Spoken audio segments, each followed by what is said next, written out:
Prenons un instant pour explorer la faiblesse, non pas avec jugement, mais avec une honnêteté brute.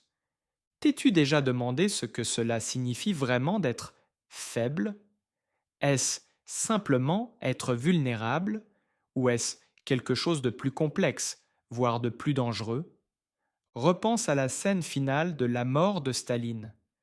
Lavrenti Beria, le redouté chef de la police secrète soviétique, gît mort, exécuté par ses propres camarades. Autour de son corps se tiennent les plus hauts membres du régime. Parmi eux, Malenkov, le dirigeant temporaire. Il a hésité, mais a fini par obéir. Puis vient une question de Khrouchtchev, désormais au pouvoir, adressée à Kaganovitch.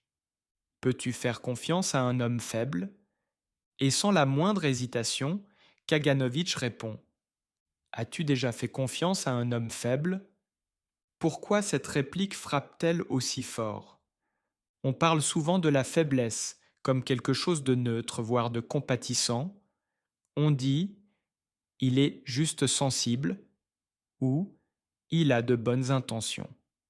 Mais s'il existait des moments critiques, où la faiblesse ne fait pas que nous ralentir, mais nous met en danger, peut-on bâtir la confiance sur quelqu'un qui s'effondre quand tout compte? Est-ce que la force et la bonté peuvent coexister ou faut-il choisir?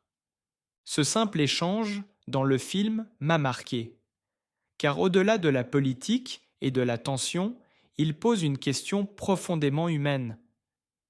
Quand le moment décisif arrive, qui veux-tu à tes côtés? Quelqu'un de fort ou quelqu'un qui hésite? Et plus tu y réfléchis, plus tu réalises à quel point la faiblesse nous retient. D'agir, de nous exprimer, de devenir la personne que nous voulons être.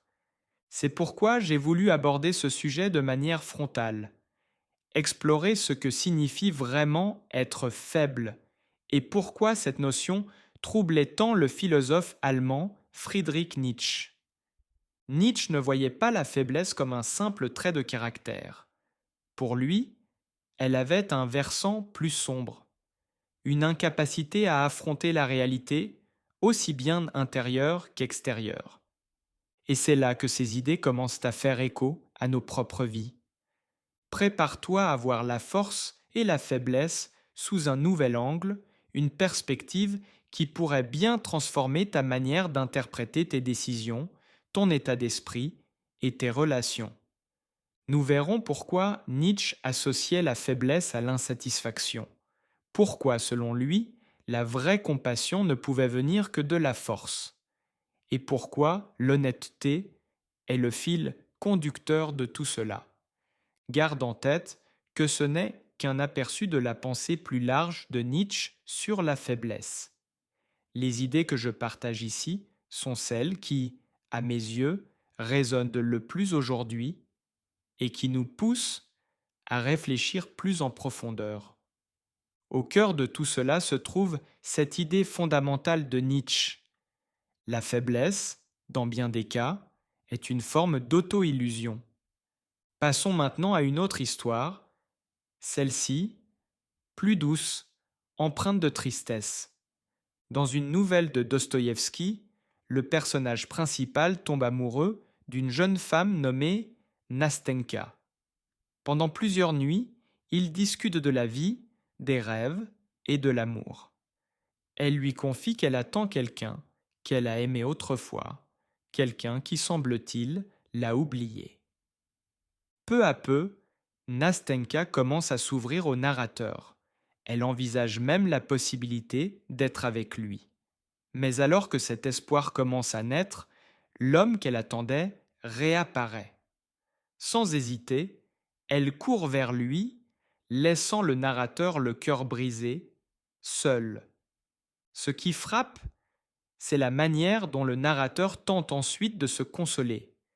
Il se dit que son bonheur à elle lui suffit, qu'il est satisfait de savoir qu'elle a retrouvé l'amour. Mais derrière ces paroles, on sent une douleur muette, un désir inassouvi. Cette histoire illustre parfaitement ce que Nietzsche voulait dire. La faiblesse ne se limite pas à la fragilité physique ou au manque de confiance. C'est aussi refuser de faire face à nos émotions véritables. C'est dissimuler la douleur sous une fausse acceptation au lieu de l'affronter directement.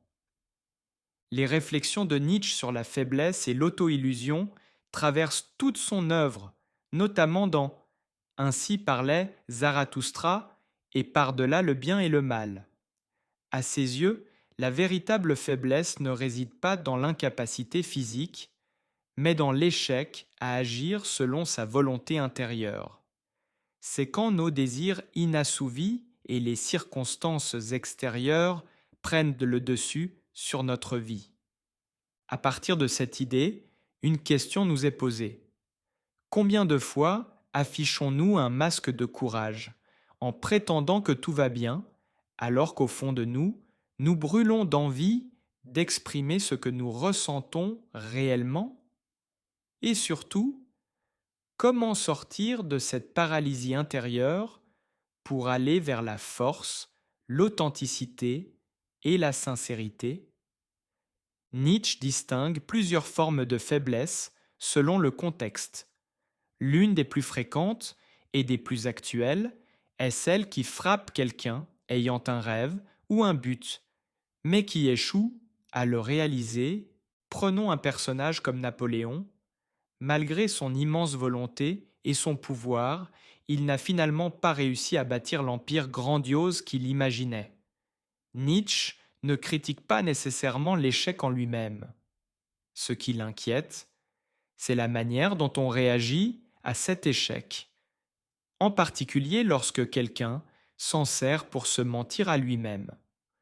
On retrouve clairement cette dynamique dans Les Nuits blanches de Dostoïevski. À la fin de l'histoire, le narrateur tente de se convaincre qu'il est satisfait de la tournure des événements, mais il est évident que ce n'est pas vrai. Pour Nietzsche, cette auto-illusion est l'une des formes les plus profondes de la faiblesse. Au lieu d'affronter la vérité, que son désir n'a pas été comblé, le personnage se réfugie dans une illusion réconfortante. Il ne grandit pas, il ne s'adapte pas, il ne poursuit rien de nouveau. Il se persuade simplement qu'il n'a jamais vraiment voulu Nastenka. Nietzsche voit dans ce déni de soi un refus de se surpasser, un échec à affirmer sa volonté personnelle. Il n'y a pas de transformation, juste un repli émotionnel. Ce concept constitue un pilier fondamental de la suite de sa pensée. Dans sa forme la plus extrême, soutient Nietzsche, cette faiblesse évolue en ressentiment, une amertume corrosive. Dans la généalogie de la morale, il explique que les individus, lorsqu'on leur refuse ce qu'ils désirent le plus, que ce soit la liberté, l'amour, le respect ou le pouvoir, finissent par mépriser ces mêmes choses. Plutôt que d'admettre la défaite, ils transforment leur point de vue. Je n'en voulais pas de toute façon, ce qu'ils valorisaient autrefois devient maintenant un objet de moquerie. Une illustration moderne de ce phénomène, c'est l'archétype bien connu du gentil gars, souvent évoqué en ligne. C'est l'homme qui exprime son affection, fait des compliments à la femme qu'il convoite et insiste sur le fait qu'il est différent des autres. Mais une fois rejeté, son ton change complètement. Il devient amer, critique son apparence, sa personnalité, ses choix. Soudain, il se plaint. Les femmes ne veulent jamais des gentils gars. Cette transformation est un exemple typique de la faiblesse amère que Nietzsche décrit. Récemment, je discutais tard le soir avec une collègue qui travaille dans le service client. Nous parlions de la raison pour laquelle certaines personnes deviennent hostiles après un rejet, et elle m'a dit quelque chose qui m'a marqué. Les gens n'admettent pas toujours qu'ils ont mal, ils préfèrent croire qu'ils n'ont jamais été intéressés. Cette simple phrase m'a frappé plus fort que je ne l'aurais cru. Elle m'a immédiatement rappelé l'idée de Nietzsche sur le ressentiment. Comment un désir refoulé peut se transformer en amertume. D'un coup, beaucoup de choses sont devenues claires, en particulier les revirements émotionnels du comportement du gentil gars que l'on voit souvent sur Internet. À l'image de la fable d'Ésope dans laquelle un renard, incapable d'atteindre des raisins, se convainc qu'il n'en valera pas la peine car ils étaient sûrement trop acides, le gentil gars réagit de la même façon après un rejet. Il commence à dénigrer la personne qu'il idéalisait auparavant, camouflant sa déception sous du mépris. Cette attitude subtile et fuyante est précisément celle que Nietzsche critique sévèrement. Plutôt que de reconnaître la douleur d'un amour non partagé, cette personne devient amère.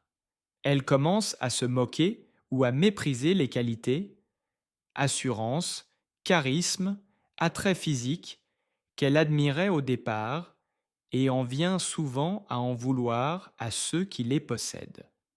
S'ensuit un sentiment de supériorité morale. Ce n'est pas grave si j'ai été rejeté, je suis au-dessus de tout ça, de toute façon. Nietzsche qualifierait ce comportement de mensonge évident, non pas envers les autres, mais envers soi-même. C'est un mécanisme de défense, une illusion réconfortante. Le rôle du gentil gars devient une posture, une représentation de la vertu qui masque une frustration plus profonde. À ses yeux, ce n'est pas qu'un problème individuel, c'est le reflet du comportement de nombreux individus fragiles lorsqu'ils sont confrontés à la force des autres. Au lieu de poursuivre ce qu'ils désirent vraiment, ils condamnent ces désirs et ceux qui les accomplissent comme étant superficiels, immoraux ou corrompus. Nietzsche trouve cela particulièrement préoccupant, car ce genre de pression sociale pousse souvent les personnes fortes ou ambitieuses à dissimuler leurs aspirations simplement pour éviter le rejet ou la condamnation morale. Le résultat tragique est une forme de cercle vicieux culturel. Ceux qui affirment leur volonté sont diabolisés, et la volonté de grandir, de s'améliorer ou de réussir disparaît peu à peu. Le ressentiment finit par remplacer l'aspiration.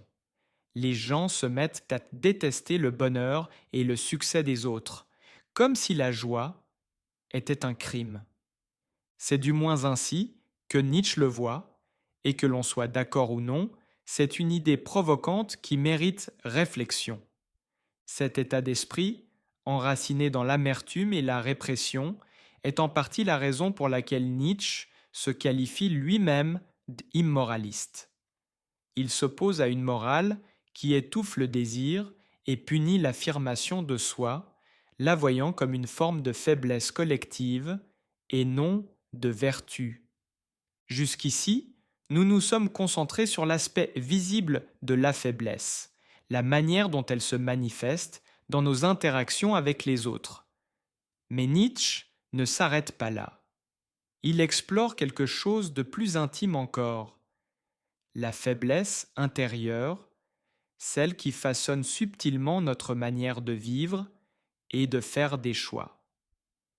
L'une de ses idées les plus radicales est celle de poursuivre ses désirs sans honte, rejeter les filtres moraux et le besoin compulsif de faire passer le confort des autres avant sa propre vérité. Il ne condamne pas le plaisir en soi, mais s'interroge. Une personne dont les désirs sont désordonnés ou sans but, est-elle vraiment libre?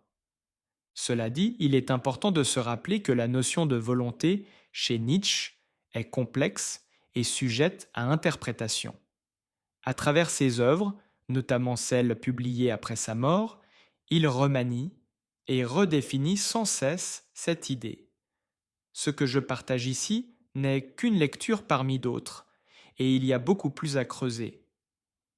Dans ses réflexions tardives, Nietzsche élargit la définition de la faiblesse. Elle ne se limite plus à la force ou à la domination, mais renvoie à une incapacité plus profonde, celle de façonner et diriger sa vie intérieure avec clarté et vigueur. Nietzsche avait une vision assez singulière de la volonté. Il ne la voyait pas comme une force unique et unifiée, mais comme un ensemble d'élans concurrents à l'intérieur de nous, chacun cherchant à nous diriger dans une direction différente. Cela peut sembler théorique, mais cela reflète en réalité notre expérience quotidienne. Pense à ces moments où tu veux faire du thé, puis tu penses plutôt à cuisiner, et quelques secondes plus tard, tu as envie d'aller à l'épicerie pour une collation. Ces impulsions changeantes peuvent sembler anodines, mais lorsqu'elles s'opposent sans ordre intérieur, elles nous laissent désorganisés et confus. C'est ce que Nietzsche appelle une volonté fragmentée. Lorsque nos motivations internes ne sont pas en harmonie, il devient difficile d'agir avec détermination et on perd la capacité d'avancer avec assurance vers ce que l'on veut vraiment. Cela rejoint directement la notion de faiblesse. Si nous ne savons pas faire des choix clairs et nous y tenir, nous finissons par abandonner nos aspirations. Ce manque de direction peut nous entraîner vers le nihilisme, un état où, faute de valeurs solides pour nous guider, nous dérivons sans jamais accomplir quoi que ce soit de véritablement significatif. Un exemple historique parlant est celui du roi Édouard II d'Angleterre. Malgré son pouvoir physique immense et son autorité royale, il était mentalement instable et trop influencé par son entourage. Son indécision constante lui a finalement coûté sa couronne et, tragiquement, sa vie. Voilà un souverain détruit non par des ennemis extérieurs, mais par un manque de maîtrise intérieure. Nietzsche insiste aussi sur l'importance d'un engagement authentique, se dévouer pleinement à une voie choisie. Dans Ainsi parlait Zarathustra, il décrit la transformation finale du surhomme à travers l'image de l'enfant. Cette étape représente la capacité à créer ses propres valeurs et à vivre selon elles, à agir selon des principes que l'on a choisis soi-même. À ce stade, le surhomme évite les deux formes de nihilisme, celui qui naît de l'inaction et celui qui découle d'un esprit dispersé, tiraillé dans trop de directions à la fois, incapable de se concentrer sur une seule. Ce que Nietzsche cherchait finalement à enseigner, ce n'était pas seulement comment devenir plus fort, mais comment canaliser notre volonté et lui donner un but, vivre en accord avec les idéaux que nous avons choisis.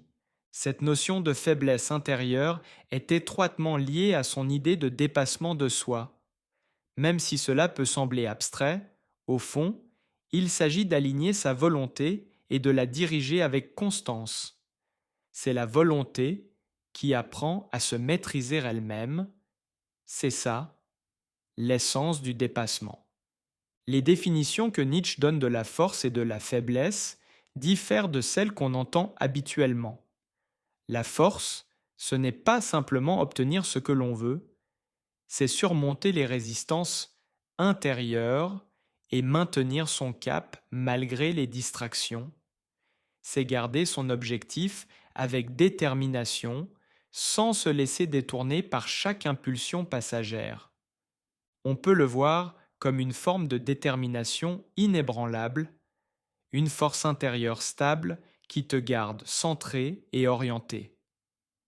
Un bon exemple de l'inverse est illustré dans le film La mort de Staline, où le personnage de Malenkov est représenté comme manquant totalement d'assurance. Il se laisse facilement influencer par les personnes autour de lui, changeant sans cesse d'avis selon qui lui parle. Il incarne parfaitement le type de fragilité que Nietzsche critiquait, l'incapacité à résister à la pression extérieure et à agir selon ses propres convictions profondes. Chez Malenkov, la volonté ne lui appartient même plus. Elle est contrôlée par celui qui a le dernier mot persuasif.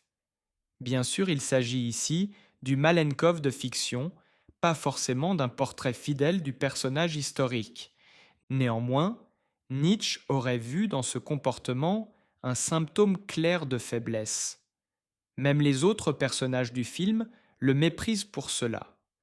Lorsqu'une personne est instable et incohérente, sa parole perd toute valeur, elle devient peu fiable pour les autres, mais surtout pour elle-même. Le philosophe Byung-Chul Han soutient que la confiance est ce qui comble l'espace entre la connaissance et le contrôle.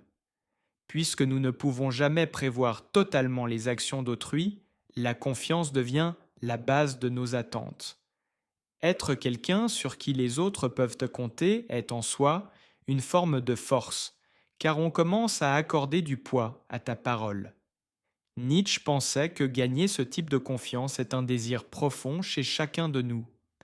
Malenkov, tel que montré dans le film, n'était pas perçu comme apte à diriger l'Union soviétique justement à cause de son indécision et de son manque de volonté intérieure.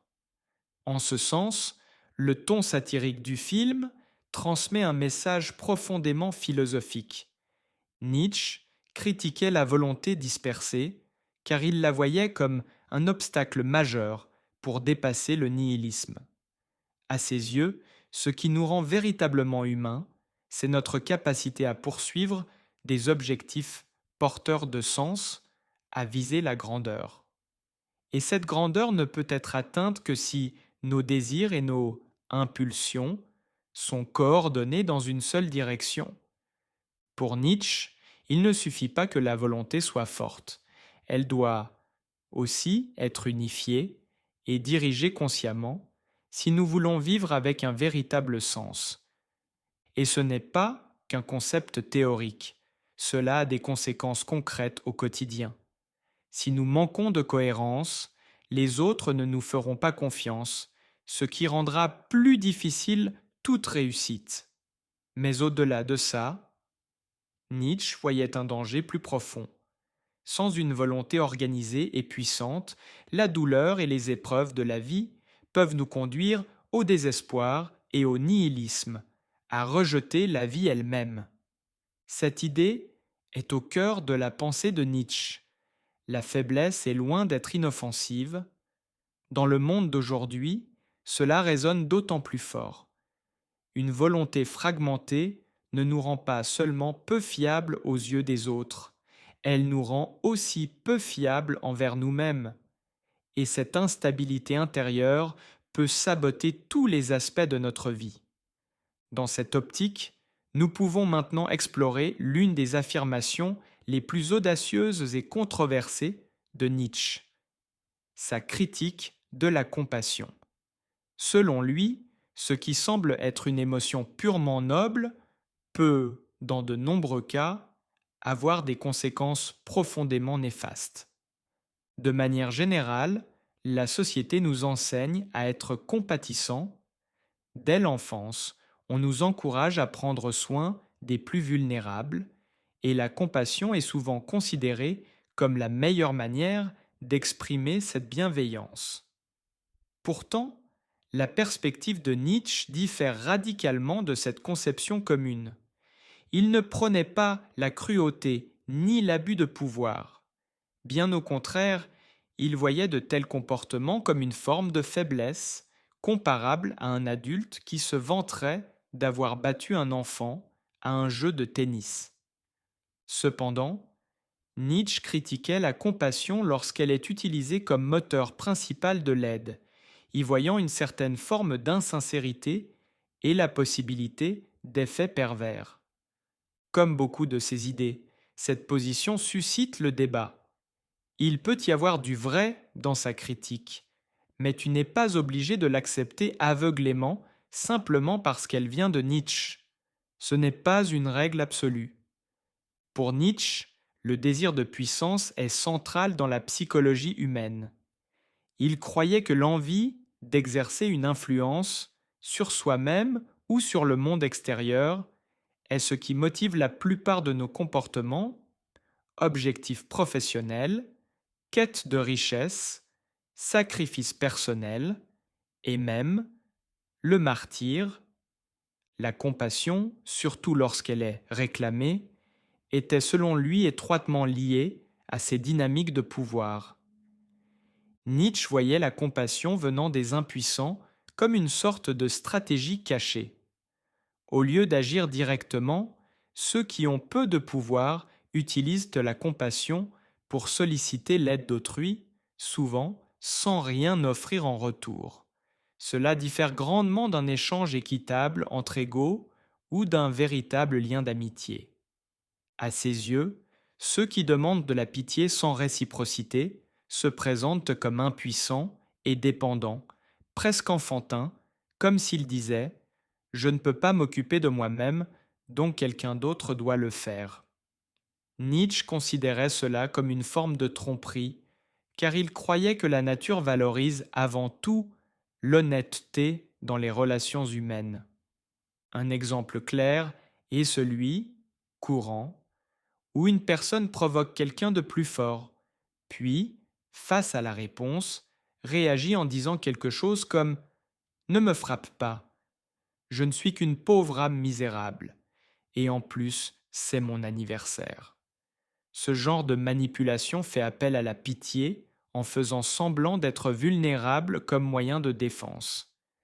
La critique de Nietzsche sur la pitié repose sur deux points principaux: son manque d'honnêteté, utiliser la manipulation pour éviter d'assumer ses propres besoins, son inefficacité à long terme, car s'appuyer sur la pitié peut fonctionner temporairement, mais conduit inévitablement à un sentiment de vide et d'inutilité, puisque la personne n'obtient jamais réellement ce qu'elle cherche. En fin de compte, chercher la pitié peut sembler soulager la souffrance, mais le problème de fond reste non résolu. Pour Nietzsche, la véritable force et l'authenticité ne viennent pas du fait de s'appuyer sur les autres pour surmonter ses luttes, mais de les affronter directement avec honnêteté et responsabilité. Explorons maintenant une idée puissante que Nietzsche avait à propos de la pitié et de la magnanimité. Il considérait la pitié, surtout lorsqu'elle est exprimée par quelqu'un de plus fort, comme secrètement condescendante. En revanche, pour Nietzsche, la magnanimité est quelque chose de totalement différent. C'est l'acte d'aider librement autrui, parce qu'on déborde de force et de sécurité intérieure. Nietzsche voyait l'acte de faire preuve de pitié comme un piège, un mécanisme qui affaiblit et emprisonne le bénéficiaire en créant une dépendance. Même lorsque la pitié vient d'une position de pouvoir, elle est fondamentalement insincère. Et Nietzsche croyait que la nature rejette tout ce qui contient ne serait-ce qu'une once de fausseté. Pour illustrer cela, imagine une relation abusive. Parfois, l'abuseur utilise des tactiques manipulatrices pour rendre son partenaire dépendant, comme diminuer sa confiance en lui jusqu'à ce que la victime croie sincèrement qu'elle ne peut pas survivre sans l'aide de son bourreau. Avec le temps, cette croyance s'enracine, car rien ne vient la remettre en question. Nietzsche comparait cette forme de contrôle à une pitié déguisée, une manière de garder l'autre sous emprise, sapant son autonomie au profit du dominant. Maintenant, imagine la victime de ce scénario demandant de l'aide, dépassée par les défis de la vie. Dans une relation saine, le partenaire l'encouragerait à retrouver sa force et son autonomie petit à petit. Nietzsche affirmait que celui qui a pitié fait exactement l'inverse, comme s'il disait ⁇ Je t'aide, mais seulement pour que tu restes dépendant de moi et que j'en tire plus de pouvoir sur toi. C'est comme un prêt avec des intérêts abusifs qui finit par renforcer la soumission.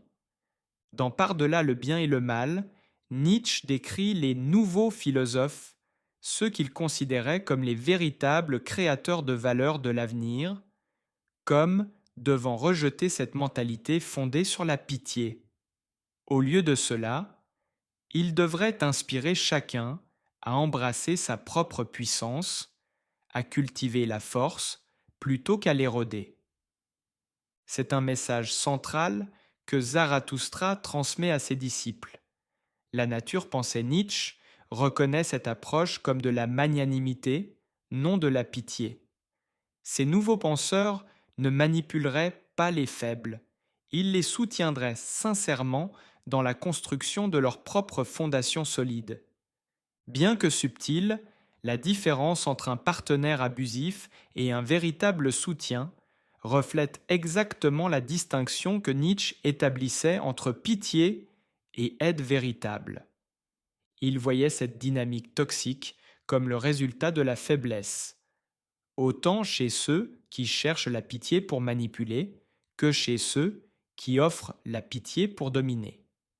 Pour Nietzsche, la véritable force réside dans la magnanimité. Agir sans jamais exploiter l'autre, sans cruauté ni arrière-pensée. Il pensait que le plus grand pouvoir consiste à être si confiant, si autonome, si sûr de soi, qu'on n'a pas besoin d'écraser les autres pour sentir sa propre force. On sait qu'elle est là, et cela suffit pour vivre en paix, au point de respecter la force des autres, même quand elle devient rivalité. Ce type de puissance, au lieu de manipuler, aide réellement les autres avec sincérité. Nietzsche considérait Goethe comme l'exemple le plus proche de ce qu'il appelait l'Übermensch, non pas un chef militaire ou un tyran, mais un génie créatif qui a transformé l'Europe par son talent et son intellect pur. Cet exemple aide à déconstruire l'idée reçue selon laquelle Nietzsche soutenait la tyrannie. Ce qu'il rejetait véritablement, c'était la faiblesse déguisée en pitié, une forme d'aide trompeuse qui, au fond, sert à dominer les autres. C'est ici que se trouve l'un des fondements les plus profonds et fascinants de la philosophie de Nietzsche. Refuser de vivre une vie gouvernée par la faiblesse et choisir à la place l'affirmation authentique de l'existence. T'es-tu déjà demandé comment on devrait juger une philosophie de vie? Beaucoup diraient par sa vérité. Mais Nietzsche voyait cela autrement. Il n'était pas opposé à la vérité, mais il pensait que les philosophies portant sur la valeur de la vie ou sur la manière de la vivre ne peuvent pas être évaluées de manière totalement objective. Après tout, nous sommes tous enfermés dans notre propre subjectivité avec des expériences limitées à ce que nous avons personnellement vécu. Quand on prétend décrire comment la vie est réellement, on oublie que nous n'avons accès qu'à notre propre point de vue intérieur, nous ne pouvons pas observer la vie de manière neutre depuis l'extérieur. C'est pourquoi Nietzsche s'éloigna du pessimisme et des philosophies qui lui ressemblent. Il comprit que tenter de juger la vie dans son ensemble, indépendamment de l'expérience individuelle, était fondamentalement absurde, puisque la vie ne peut être jugée uniquement par la raison ou l'objectivité. Nietzsche nous présente un choix: rejeter la vie et la voir comme quelque chose de négatif, ou l'embrasser et la considérer de manière positive. Mais chacun de ces chemins comporte ses propres pièges. Rejeter la vie conduit à l'autodestruction, tandis que l'embrasser représente un défi immense, peut-être l'un des plus grands défis que nous ayons à affronter. C'est à ce moment-là que Nietzsche introduit une idée saisissante, l'amor fati, ou l'amour du destin. S'inspirant des stoïciens, Nietzsche poussa ce concept à ses limites. Il chercha à comprendre comment on pouvait aimer la vie, même dans ses instants les plus sombres et douloureux. Pour lui, ce n'était pas qu'une simple notion théorique. Nietzsche souffrait d'une maladie chronique qui le laissait souvent alité. Plutôt que de sombrer dans l'amertume, il transforma sa souffrance en un moteur de réflexion profonde. Cette douleur prit un sens, quelque chose qu'il était presque fier de porter. C'est ainsi que Nietzsche trouva une manière d'embrasser, voire de célébrer, la souffrance. Mais il savait que cet amour du destin exigeait une forme très particulière de force, pas la domination sur les autres, mais la capacité à se dominer soi-même. De façon surprenante, cette perspective mena Nietzsche à avoir un grand respect pour des figures comme Jésus. Malgré ses critiques du christianisme, il voyait en Jésus un exemple d'autodiscipline extraordinaire, de liberté vis-à-vis du ressentiment et même d'acceptation du destin. Jésus n'était pas un conquérant au sens traditionnel, mais pour Nietzsche, sa puissance intérieure était immense. À l'inverse, Nietzsche avertissait que ceux dont l'esprit est plus faible peuvent être dangereux, non seulement pour eux-mêmes, mais aussi pour les autres et pour la société dans son ensemble. Cette vision puissante, selon laquelle accepter et même embrasser les réalités les plus dures de la vie peut nous fortifier, reste profondément influente, même si emprunter ce chemin demande un courage remarquable. Dans le crépuscule des idoles, Nietzsche adresse une critique mordante à Socrate, souvent considéré comme l'une des figures fondatrices de la philosophie. Il remet en question l'attitude de Socrate face à sa condamnation et à la mort, en particulier sa manière d'aborder la vie elle-même. Dans le Phédon de Platon, Socrate affirme qu'un vrai philosophe ne doit pas craindre la mort. Pour lui, mourir représente une libération des contraintes du corps et une échappatoire à ses souffrances et humiliations. Cette perspective, selon laquelle la raison exige que la vie soit dévalorisée, n'était pas exclusive à Socrate. Schopenhauer défendait une position similaire, décrivant l'existence comme un fardeau presque insupportable que l'on doit endurer jusqu'à atteindre la paix par la non-existence. Si Nietzsche vivait aujourd'hui, il critiquerait probablement de la même manière le mouvement antinataliste. Ce point de vue implique, en fin de compte, que la vie ne mérite pas d'être commencée, car la souffrance est inévitable.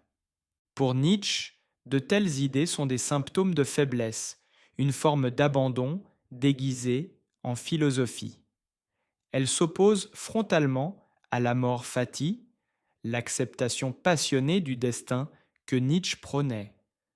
Un engagement intense envers la vie, peu importe combien elle peut être difficile. Plutôt que d'accepter la vie dans son intégralité, ces philosophies encouragent un détachement intellectuel, traitant l'existence comme quelque chose dont il faut s'échapper ou se protéger. Pourquoi est-ce important ? Parce que Nietzsche croyait que lorsque de telles attitudes s'infiltrent dans une culture, elles agissent comme un poison corrosif, sapant les valeurs de la société et la force de son peuple, menant inévitablement à une décadence culturelle. Il identifiait le même schéma dans le christianisme, surtout dans la version promue par saint Paul, qui louait la chasteté et l'abnégation. Bien que Nietzsche admirait Jésus, il critiquait l'idée de considérer la vie terrestre uniquement comme une phase préparatoire à une existence meilleure après la mort. À ses yeux, cette croyance vidait la vie de sa valeur immédiate, poussant les gens à rejeter le présent au profit de promesses futures. En réprimant nos pulsions les plus fondamentales, affirmait Nietzsche, nous nous coupons des forces mêmes qui nous rendent vivants et puissants. Il considérait ce refus des instincts comme un vol de notre force vitale, cette énergie profonde qui nous pousse à lutter, à créer et à vivre pleinement l'existence. Nietzsche voyait que les philosophies issues de la faiblesse tendent à propager cette même fragilité. C'est comme si la misère cherchait de la compagnie. Ceux qui se sentent faibles, physiquement ou émotionnellement, entraînent souvent les autres dans une vision de la vie également diminuée. Une méthode pour répandre cette fragilité est l'instrumentalisation de la morale, une autre est la diffusion de l'idée que la vie a peu de valeur. Et si l'on commence à croire que la vie est sans valeur, qu'est-ce qui nous pousse à en chercher la joie? Qu'est-ce qui nous motive à trouver un sens, à poursuivre nos désirs, ou même simplement à nous lever le matin? Nietzsche pensait que ces philosophies hostiles à la vie encourageaient un nihilisme passif et une insatisfaction chronique. Pour lui, ce n'était pas de vraie philosophie, mais des maladies spirituelles méritant son mépris. Même si je ne suis pas entièrement d'accord avec Nietzsche, notamment sur son interprétation de Socrate, je trouve une vérité importante dans sa critique générale. J'ai remarqué quelque chose d'intéressant chez les gens autour de moi. Dans certains cercles, il y a une forme de doute silencieux, une hésitation à embrasser pleinement l'optimisme ou à se montrer enthousiaste pour des idées qui sortent du cadre habituel. Je me souviens un jour, assis dans le café d'un ami, en train de discuter avec un groupe de connaissances de grands rêves et de nouvelles possibilités. Une personne, visiblement plus cynique que les autres, interrompait régulièrement avec des remarques qui faisaient tout le monde hésiter. Soudain, l'ambiance entière changea. Ce qui était une conversation inspirante devint empreinte de doute et même de moquerie envers ceux qui osaient parler avec espoir. Ce qui m'a frappé, c'est à quel point une seule voix sceptique peut suffire à changer toute l'atmosphère. L'optimisme, au lieu d'être célébré, était perçu comme quelque chose de naïf, voire de ridicule. Ce schéma ne se manifeste pas seulement dans les grandes tendances culturelles, mais aussi dans les interactions les plus simples du quotidien.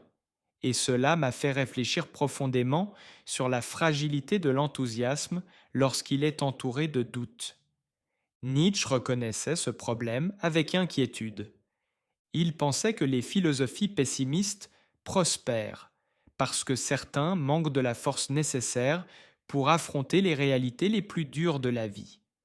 De son point de vue, lorsqu'un pessimiste partage sa vision du monde, il ne décrit pas réellement la réalité, il révèle plutôt sa propre faiblesse intérieure.